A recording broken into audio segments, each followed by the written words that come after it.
Você já ouviu falar sobre máfias? Hoje nós vamos falar sobre isso. Mas o que são máfias? Máfia é um nome genérico das várias organizações criminosas e cada organização criminosa tem o seu nome. Exemplo, temos Sacra Corona Unita, Cosa Nostra, Camorra, 'Ndrangheta, La Mala del Brenta. São inúmeras as organizações criminosas que existem na Itália. Vamos começar falando de Cosa Nostra. Mas antes de falar de Cosa Nostra, como nasceram, por que nasceram e como sobreviveram e como se tornaram em grupos tão potentes, ao ponto de hoje, por exemplo, haverem uma penetração profunda no tecido social local dos seus países, das suas regiões aonde estão localizadas e até mesmo fora da Itália, se internacionalizaram. Como é que nasceram? Por quê? Cosa Nostra, por exemplo. Cosa Nostra começou na época dos Borbons, quando dominavam a Itália. Era um grupo na Sicília que combatia justamente aquele poderio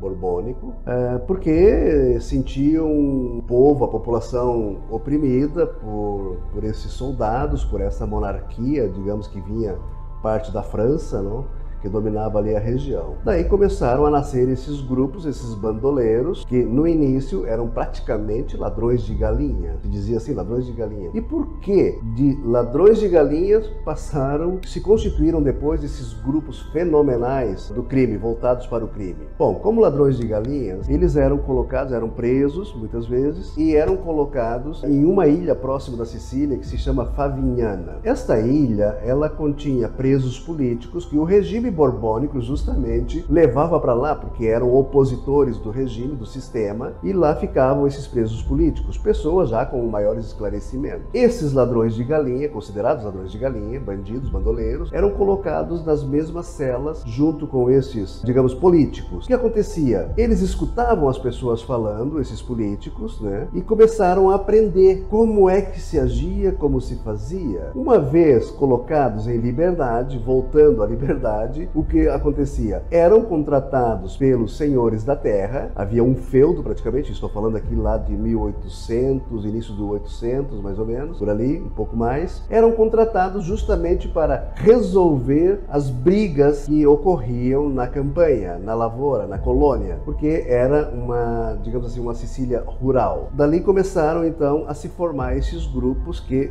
depois foram se desenvolvendo. Vamos passar rapidamente o tempo e vamos chegar no nosso século.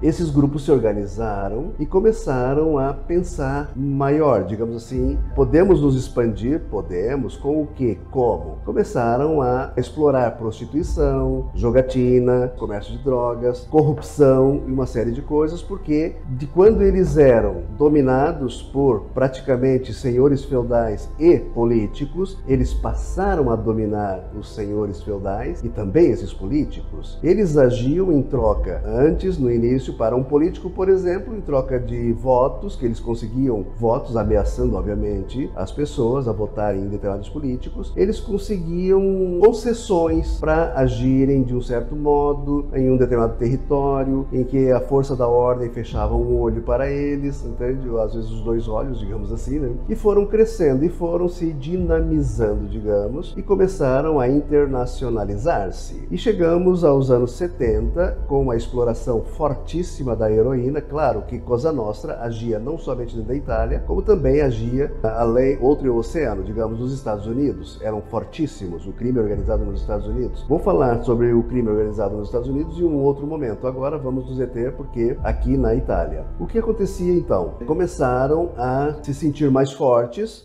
digamos, comandados, passaram a comandar, passaram a exigir mais porque sabiam que tinham o poder nas mãos. Um político dependia deles, não só para um pacote de votos, mas para muitas outras coisas. Enquanto, então, se preocuparam em, além de corromper, também traficar heroína, começaram a se dedicar ao contrabando do ópio, a transformação do ópio que era colhido e é colhido até hoje no Afeganistão, era trazido através da Turquia para a Sicília, na Itália, ali era transformado na cidade de Palermo e dali era enviado para os Estados Unidos. Então foi, digamos, o carro-chefe de Cosa Nostra. até, digamos, mais ou menos 1980 por aí, quando ocorreu um fato inédito. Até então, ninguém havia jamais falado, de dentro da organização, havia falado alguma coisa contra a Cosa Nostra. Mas ocorreu um fator. Uma pessoa chamada Tommaso Buscetta, um homem que era o intermediário, digamos, entre Cosa Nostra, as famílias americanas e aquelas sicilianas, mas que não estava no agrado, digamos, do chefe, na época, de Cosa Nostra. Esse chefe era Totò Riina, esse senhorzinho que está aqui, como podem ver, e ele era muito, digamos assim, ele seguia muito uma monarquia. Eu posso comparar, por exemplo, Cosa Nostra como se fosse uma monarquia. Por quê? Porque o poder vinha piramidal. Totò Riina era um chefe, digamos que ele não se dobrava a ninguém. Ele tinha as ideias dele, não respeitava as comissões, porque em todos os grupos de crime organizado existem as comissões. E as ideias, digamos, as atitudes, tudo que deve ser, decisões que devem ser tomadas são geralmente discutidas junto nas comissões. Totò Riina se achava o chefe supremo e pensava que não devia dar explicações a ninguém. Ele tomava as decisões e ele fazia e agia. Bom, o que acontecia? Nesse sistema piramidal, que se distingue muito de outras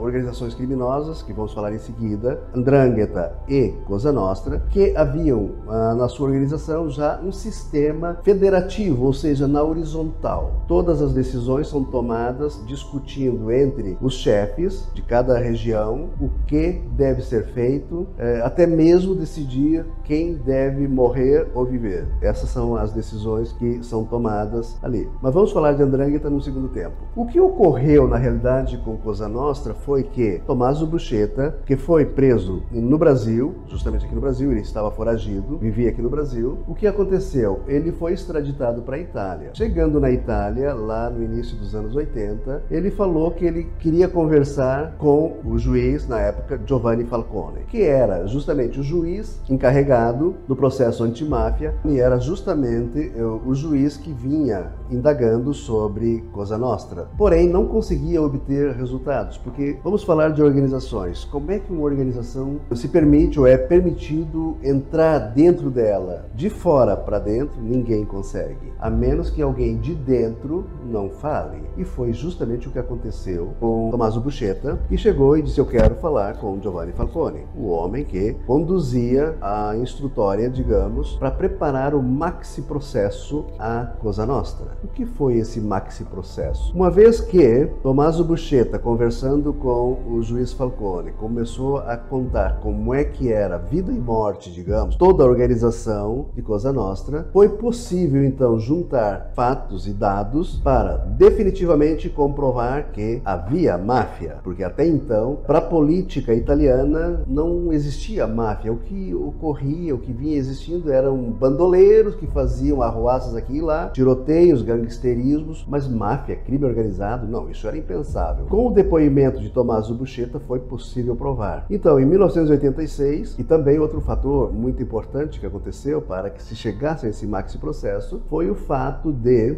Edgar Hoover, o grande chefe, o chefe supremo do FBI nos Estados Unidos, criador do FBI, digamos, e condutor até o início dos anos 70, com a sua morte, ele investigava, sim, as famílias mafiosas nos Estados Unidos, aquelas de Nova York, aquelas de Chicago, porém havia um certo compromisso entre eles. Uma vez morto, quando Edgar Hoover morreu, foi possível então abrirem os arquivos sobre as famílias mafiosas. Isso possibilitou muita informação que chegasse à procura italiana, à procura de Palermo também, e possibilitasse esse julgamento. O que foi o maxi processo? O maxi processo foi realizado em um tribunal em Palermo, praticamente um bunker, que foi construído justamente para esse processo, aonde foram levados a julgamento mais de 500 componentes de Cosa Nostra. Foram julgados. Esse julgamento durou de 1986 até mais ou menos 1992, 93, por aí. Mais de 550, eu acho, condenações. Ocorreram algumas prisões perpétuas, mas no final, conseguiram acabar com Cosa Nostra?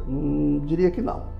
É difícil acabar com Cosa Nostra. Hoje Cosa Nostra ainda está agindo. Ela enfraqueceu, porque ela perdeu grande parte do seu poderio. Então, Totò Riina ordenou a morte de Giovanni Falcone, e essa era uma decisão indiscutível, inegociável, porque ele, como juiz instrutor, ele criou, ele levou a esse maxi processo. De fato, no início dos anos 90, a sua morte ocorreu em maio de 1992. Nós dizemos em italiano strage di Capaci. O que foi a strage di Capaci? Bom, gente, a morte do juiz Giovanni Falcone, juntamente com toda a sua escorta, seu corpo de guarda-costas e mais a sua esposa Francesca Morvillo, ocorreu justamente quando eles estavam atravessando um viaduto na autoestrada de retorno a Palermo, e esse viaduto foi simplesmente explodido com uma carga de mais de 50 bananas de dinamites, o que causou a morte instantânea do juiz, sua esposa e mais grande parte, diria quase todos os seus guarda-costas que vinham nos outros automóveis. Sobrou apenas um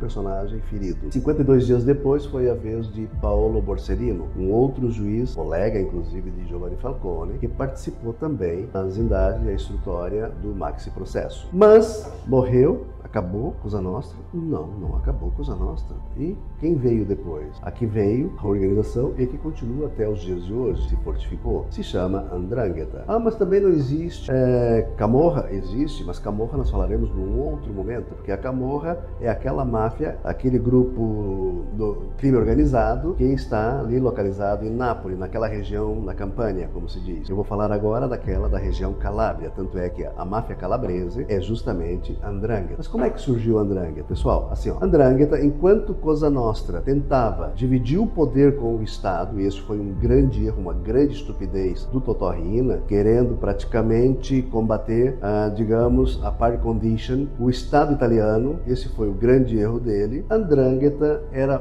mais, digamos assim, sobre as medidas. O que ela fazia? Ela agia mais nas sombras. No período em que Cosa Nostra se preocupava em contrabandear ópio do Afeganistão, transformá-lo em Palermo e depois mandá-lo para os Estados Unidos, a 'Ndrangheta era, digamos assim, o grupo que se preocupava e ganhava dinheiro, capitalizava através dos sequestros. Foram 300 a 400 sequestros que eles praticaram, e com esses sequestros eles capitalizaram. De repente se viram com um grande capital nas mãos, né, financeiro, e um campo todo a ser explorado, uma porta que ficou aberta, deixada por Cosa Nostra. Aonde foi que a ideia deles bateu? Justamente no tráfico de cocaína. Por que cocaína? Bem, cocaína é, digamos assim, aquela droga onde as pessoas entram e, depende, com um bom tratamento, conseguem sair. Heroína, ao invés, que era a predileta de Cosa Nostra, é aquela droga que, uma vez que você consegue viciar uma pessoa, essa pessoa praticamente não consegue mais sair e ela vai puxando outras pessoas para dentro. Era essa a ideia e era essa a aposta de Cosa Nostra. A 'Ndrangheta pensou o seguinte: não, nós vamos trabalhar com um outro estilo. E ali começava a nascer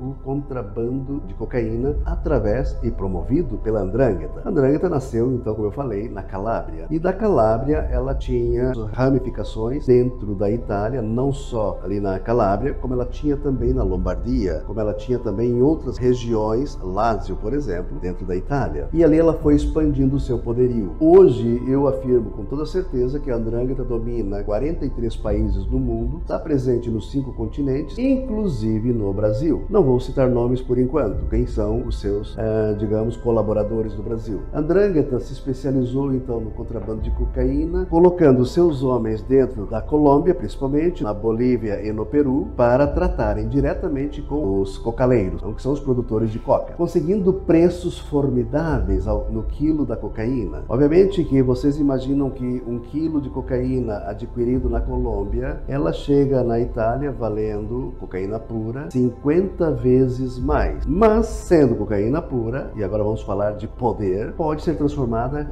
em até 4 vezes. Ou seja, um quilo de cocaína a X na Colômbia, só para vocês terem uma ideia, ela vai na Itália depois vir a ser negociada por 200 vezes mais aquele valor que foi pago. A 'Ndrangheta não se preocupou e não quer saber, ela foi crescendo, ela chegou a um ponto que ela disse: nós não queremos saber de traficar coca pelas estradas, nós não queremos saber de gangsterismos, nós somos uma sociedade anônima, nós somos distribuidores, nós somos atacadistas na distribuição de drogas. Tanto é que pelo Brasil hoje, eles conseguem mandar para a Europa, através dos nossos portos, mais ou menos 7 toneladas ao mês desse produto. Vocês imaginam o poder deles. Estima-se que hoje o poder, que é o faturamento somente com o contrabando de coca para a Europa está girando em torno a 60 bilhões de euros. Não é coisa pouca, gente. Não vamos falar de outras entradas que eles têm, que vêm do tráfico humano, de armas, as influências de corrupção nas políticas dos países onde eles atuam. Então, esse poder ele é muito grande. E, como eu falei antes, a diferença de Cosa Nostra é uma organização que tem várias comissões. A 'Ndrangheta chegou a um ponto de dizer o seguinte: dentro da própria só da organização 'Ndrangheta, nós não temos mais capacidade de ficar recebendo novos personagens, digamos que pessoas que queiram vir a fazer parte da nossa organização. Sejam estes iniciantes, sejam estes pessoas de um certo, digamos, um peso elevado, que seja na política, que seja no meio jurídico. Então foram criando subcomissões dentro da 'Ndrangheta. E a mais poderosa, por exemplo, que eles têm hoje, se chama La Santa. La Santa é aquele, digamos, departamento, aquele setor da 'Ndrangheta, onde ela só recebe pessoas de altíssimo grau. Por exemplo, militares de alta patente, banqueiros de alto nível, industriais do mais alto grau que você possa imaginar, políticos que estão no topo, pessoas também do judiciário que fazem parte. Ou seja, são aquelas pessoas que apertam os botões, como a gente diz. Falando então, esses personagens novos que entraram e que continuam entrando a vir a fazer parte dessa organização, vamos esclarecer uma coisa: estamos sempre falando de organizações criminosas. Não é que seja aquela coisa, digamos assim, são mocinhos. Não, eles não são mocinhos, eles são realmente os bandidos. Eles não estão preocupados com o bem-estar de uma nação, de uma cidade, de um estado. Eles estão preocupados com eles mesmos. Então, muita gente poderosa, atuante em vários países, seja no âmbito político, no âmbito judiciário, no meio industrial, que queiram fazer parte desse grupo, eles são bem-vindos, eles são convidados muitas vezes por algum personagem que já pertence a esse grupo e depois os apresenta formalmente aos grandes chefes. Por exemplo, se falarmos dos grandes chefes hoje de 'Ndrangheta, eu vou mencionar Giuseppe Piromali, um dos grandes comandatários, um dos grandes mandantes chefes da 'Ndrangheta, juntamente com Luigi Mancuso. Mas quem era o grande chefe de 'Ndrangheta? Não, 'Ndrangheta, digamos, continua sempre Giuseppe Piromali, juntamente com Luigi Mancuso. Mas quem era o grande chefe de Cosa Nostra? Bom, de Cosa Nostra, que foi a máfia, digamos, de maior poder antes, a antecessora, digamos, de 'Ndrangheta, tinha no seu topo Totò Riina, denominado Il Corto, o curto, porque ele era baixinho, ele era entroncado, então, e era digamos assim, um bandido próprio espetáculo, um cara que não tinha medo de nada, era um grande sanguinário, era um matador. Aliás, explicar uma coisa, para quem ousa entrar num desses grupos, geralmente ele tem que ter as 3 qualidades que as organizações exigem. A pessoa tem que ser um killer espetato, ou seja, não ter medo de matar ou de morrer, tem que ter, se quiser crescer dentro da organização, um certo, digamos, senso empreendedor e tem que ser uma pessoa de muita coragem. Não pode, digamos, ser um vacilão. Tem que falar pouco, porque geralmente as pessoas que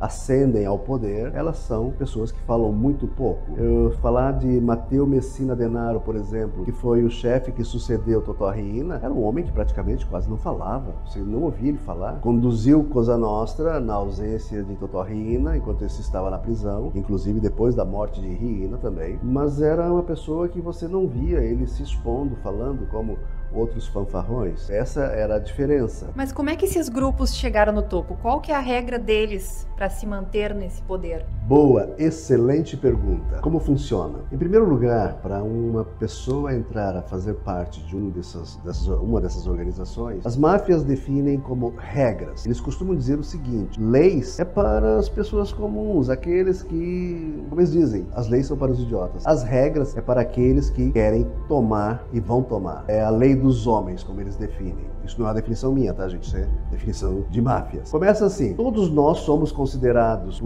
todos nós cidadãos comuns, somos considerados por estes grupos como contrastos. Eu contrasto com a organização criminosa. Existe depois o contrasto honorato. Mas o que vem a ser contrasto honorato? E nós temos também a società honorata. Vamos falar disso. Em primeiro lugar, para você entrar a fazer parte de um grupo desses, você deve, já que você é um simpatizante, você deve conhecer alguém que conheça alguém dentro da organização. Senão, a pessoa simplesmente ela não pode, do ponto em branco, chegar lá e se apresentar e dizer, ó, quero entrar e fazer parte do grupo. Não. Ela tem que falar com alguém e esse alguém que conheça uma outra pessoa lá dentro que vai apresentá-la, vai mencioná-la. E essa pessoa já vai ter que especificar que qualidades teria esse eventual simpatizante para vir a fazer parte do grupo. Tem que ter certas características. Como é que funciona? Se for aceito como futuro participante, em companhia dessa pessoa, desse simpatizante, será colocado por mais ou menos tempo de 1 ano, um acompanhante, uma pessoa da organização, vai acompanhá-lo durante vários dias do mês, acompanhando a sua casa pela manhã, ficar girando de carro pela cidade, de uma cidade a outra, e será questionado em muitos aspectos. Dou um exemplo. Estamos passando, digamos, na frente de uma delegacia e o membro da sociedade vai dizer para o pretendente, digamos, tá vendo aquele soldado lá? Você tem que matá-lo hoje à noite. Aí, vamos ver a lealdade. O pretendente vai dizer, ok. E se ele questionar e dizer, mas por quê? Que mal que ele nos fez? Pronto, já está eliminado. É só uma das tantas regras que tem dentro desses grupos. Digamos que, no final de 1 ano, essa pessoa conseguiu superar as provas, deixando claro, não necessariamente ele vai matar alguém, não por enquanto, pelo menos, né? Mas, se tivesse que fazê-lo, vai fazer, porque é batismo. Passado esse tempo, quase 1 ano, digamos, vai justamente para o batismo propriamente dito. O que é esse batismo? É um batismo de sangue, realmente, onde ele é levado à presença, este acraseado, de outros componentes do grupo, e ali inicia-se uma sessão de batismo.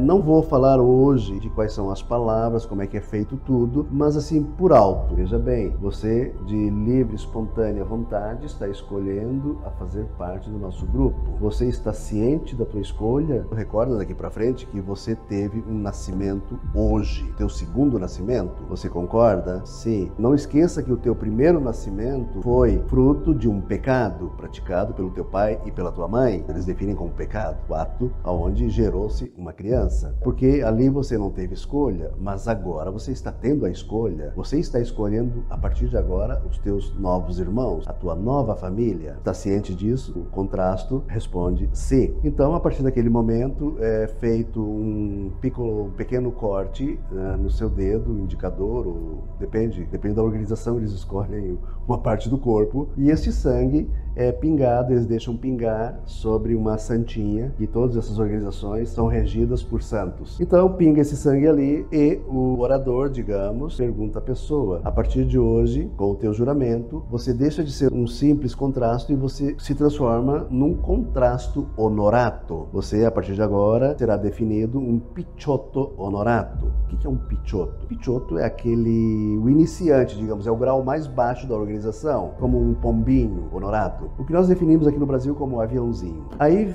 tem o julgamento. Os componentes que estão ali presentes, todos eles devem dar o seu voto de aceitação ou não. Veja como é séria a coisa. Como é que eles se mantêm nesse poderio todo após chegarem no topo? São as regras que comandam isto. Se um daqueles componentes que estão ali, pode ser 7, 8 ou 9 pessoas, disserem que não aceitam ele como contrasto honorato, não aceitam esse iniciante na organização, obviamente que esse iniciante sabe que ele vai morrer ali, porque ele viu o rosto dos outros componentes. Não fazendo parte da organização, seria proibido a ele, é proibido a ele ver os rostos. Ele já sabia disso antes do seu batismo, e ele foi, por conta própria, para ser um iniciante. Foi aceito. A partir dali, ele entra a fazer parte da organização. Gente, essas organizações são talmente fortes, talmente poderosas, que um iniciante, ele tem salário dentro da organização, ele tem 13º, se ele tiver família, a família é socorrida, também recebe seus benefícios dessas organizações. A eles são impostas regras muito severas. Por exemplo, primeira coisa, hierarquia, ele tem que respeitar demais as hierarquias, não pode transgredi-la.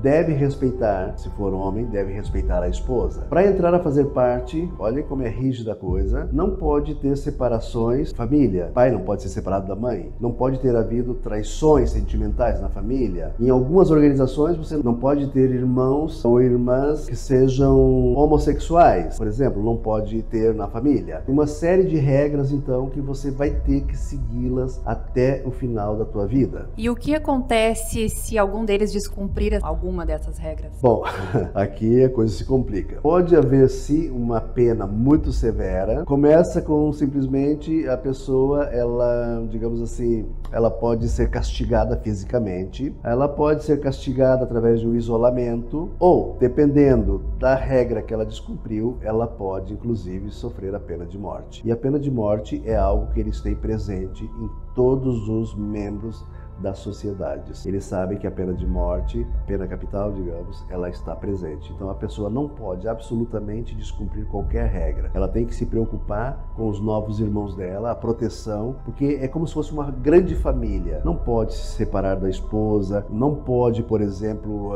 cortejar a esposa do próximo, do irmão, não pode. Isso é punido também, muitas vezes com a morte, inclusive. Você tem que, por exemplo, posar-se, casar-se com membros de outras, digamos, famílias para aumentar o poderio, são os laços, como se fazia antigamente na monarquia. Ah, mas eu estou apaixonado pelo... Não adianta ser apaixonado, você tem que trazer benefícios para o grupo. Então, a tua esposa foi escolhida daquela outra família, porque aquela família vindo para a nossa organização, nós vamos fortificá-la. Então, esquece paixão. Paixão é para a burguesia. Aqui agimos como se fosse monarquia. Monarquia não existia, existiam casamentos arranjados, que era para fortalecer os reinos. Mais ou menos continuamos na mesma ideia. Agora, se a pessoa realmente desgarrar, pisou na bola, tá frito, é pena de morte sumária. Essas regras, elas não são escritas. É como se fosse o sistema britânico de leis, por exemplo, que tem uma constituição não escrita. É aquilo nos costumes. Então elas são tramandadas de pai para filho e por aí avante. Hoje se sabe disso porque algum mafioso foi preso, ele escreveu essas regras e deu azar de ser preso em uma blitz policial e casualmente ele estava com essas regras no bolso e as polícias que o prenderam divulgaram